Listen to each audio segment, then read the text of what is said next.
বড় বড় করে দেখে লাভ নেই। যাই হোক না কেন, ছোট ছোট এক্সপেরিমেন্ট, ছোট ছোট কাজগুলো এত বড় বড় করে যে আসলে আজকে তো এমন এক্সপেরিমেন্ট করে ফেলেছি যেটা সত্যি অবিশ্বাস্য। আমার সমান উচ্চতায় কেক আর লাভা পারে ঘুষ ব্যাপার, এটা ছিল সব থেকে বেশি হাস্যকর। তো চলো ভিডিওটা শুরু করা যাক। এমনিতে সারাদিন যাই কিছু করি না কেন, বেশিরভাগ সময়টা যায় আমার আরিশার জন্য কিছু পায়জামার কাপড় নিয়ে এসেছিল, সেইগুলোই কাটতে বসেছিলাম। কালারগুলো সত্যি অনেক, এখানে ওর 5টা সেলোয়ার ছিল আর এইগুলোকে কেটে এখন তৈরি করা হয়। ভাবের থেকে ঢং বেশি বলে না, যেমন আমি দর্জি নাই, তারপরে এমন ভাব করছে যেন আমি। প্যান্টগুলো আমি আরিশার মাপে বানিয়ে দিয়েছি, যদিও এখন গরম পড়ে গেছে, এগুলো তেমন একটা। তারপর প্যানের ডিজাইনগুলো দেখো, আসলে মেয়ে মানুষ বলে কথা, একটু তো ঢং। আমার আরিশা এগুলো পরে ছোটাছুটি করবে, সেগুলোকে দেখবো যে। আর সেলোয়ারগুলো নিচে লেস লাগানোর জন্য আর কুচি দেওয়ার জন্য সত্যি দারুণ। বাচ্চাদের জন্য যাই কিছু করি না কোনো, সত্যি সেগুলো অনেক সুন্দর। যেহেতু আরিশা ছোট, কোনো কিছু কাজ করতে গেলে আরিশা সবার আগে। আর আমাদের ঘরে শুধু আরিশা ছোট না, আমার আরেকটা ছোট কুট্টু সোনা, আমার প্রিয় খরগোশ। সেটা তোমরা আগেই অনেক আরিশাকে কোলে নিয়ে ঘুরছিলাম আর মাঝে মাঝে ভিডিও করছিলাম যে আমার ঘরের অবস্থা। যেহেতু আরিশা ছোট, এই জন্য ওকে নিয়ে কোনো রকম ভাবে সামলানো। এটা যেহেতু আমার বাড়ি আর আরিশার প্রথম নানু বাড়ি, এখানে তো আদর আহ্লাদ কোনো কিছুরই কম। আপনাদেরকে একটা দারুণ জিনিস দেখাই আজকে। দেখো কত বড় হাঁড়িতে আমি কেক বানাচ্ছি। অনেকে বিশ্বাস করতে চায় না, কিন্তু করতে না চাইলেও কিছু করার নাই।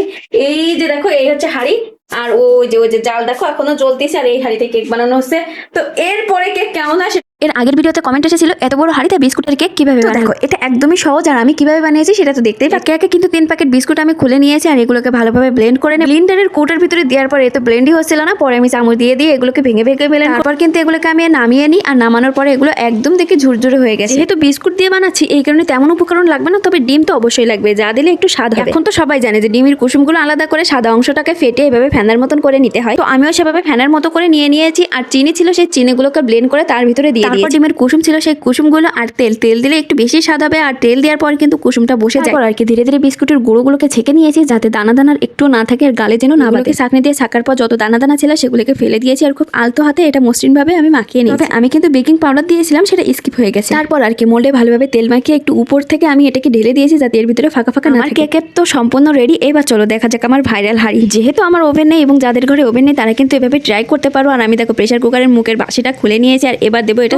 কিন্তু কেকের মতো 40 মিনিট বা 50 মিনিট লাগবে না, মাত্র 20 মিনিট লাগবে। তো এই যে হচ্ছে আমার বড় হাঁড়ির কেক। আর দেখো গরম ভাব ওটার সাথে সাথে দেখাচ্ছে। আর এই কেকটা যেন আজকে বানিয়েছি বিস্কুট দিয়ে, আর এতটা সুন্দর হয়েছে মনে হচ্ছে যেন আমার সাথে কেউ কেক বানাই পারবে না। আর বড় হাঁড়ির তলের আর আজকের কেকটা এতটা সফট আর এতটা নরম হয়েছে যে আমি আমার প্লাস্টিকের স্কেল দিয়ে কাটা শুরু করছি। আজকে দেখো বানিয়েছি লাভ পিঠা। আর এটা পিঠা বলতে গেলে ভুল হবে, এটা আসলে ভাবা পিঠার মতো। খেতে এতটা সুস্বাদু হয়েছে, আমার এই লাভটা তো কাটতেই কষ্ট হচ্ছিল, এত সুন্দর। কিন্তু কি আর করার, এটা তো খেতে হবে আর তার জন্য তো কাটাও লাগবে। চলো কেটে ঝটপট এটা খেয়ে ফেলি। তো দেখো যারা আমাকে নিয়ে সমালোচনা করো এবং বিভিন্ন ধরনের বাজে বাজে কথা বলো, তো তোমরা তোমাদের মতন কথা বলতেই থাকো, আর আমি দুপুরে আজকে খাইতে থাকো এই বড় মাথা। তোমরা সারাক্ষণ আমার পিছনে পড়েই থাকো, আমার সাথে তো থাকতে পারবে। তারপর আসলাম দেখো আমার মেয়ের খাতায় কিছু আঁকিবুকি করতে, আর মেয়ে তো অন্যদিকে ঘুমিয়েছিল। তো এখনো ছোট আর রঙের জিনিসপত্রগুলো খুব পছন্দ করে, এর জন্য এগুলো করেছি যাতে ওর রঙগুলোও দেখা হয়, আবার সাথে আলিফবাগুলোও পড়া হয়। নতুন বই এটা লেখা, তবে বড় হয়ে সত্যি অনেক খুশি হবে। আমি চেষ্টা করছিলাম এক এক কালারে দেওয়ার, যেহেতু কালারগুলো কম আছে এই জন্য দেওয়া হয়নি, আর এখনো অনেকগুলো আঁকা। চলো কথা না বলে এগুলো এঁকে ফেলি। এর আগের ভিডিওতে একজনের কমেন্ট ছিল এমন, সারাদিন শুধু নিজের ভিডিও করতে থাকে আর ঘর বাড়িগুলো কি অগোছালো থাকে। তো দেখো আমার মেয়ে যদি ঘুমিয়ে থাকে তাহলে কিন্তু আমি খুব ভালোভাবে কিন্তু আমার ঘর বাড়িগুলো গুছিয়ে নিতে পারি। আর আমার মেয়েকে কান্না করাই আমার ঘর বাড়ি গুছাতে পারি। তুমি নিশ্চয়ই তোমার উত্তরটা ভালোভাবে পেয়েছো, তবে তুমি যে এটাও খেয়াল করছো তার জন্য অসংখ্য ধন্যবাদ।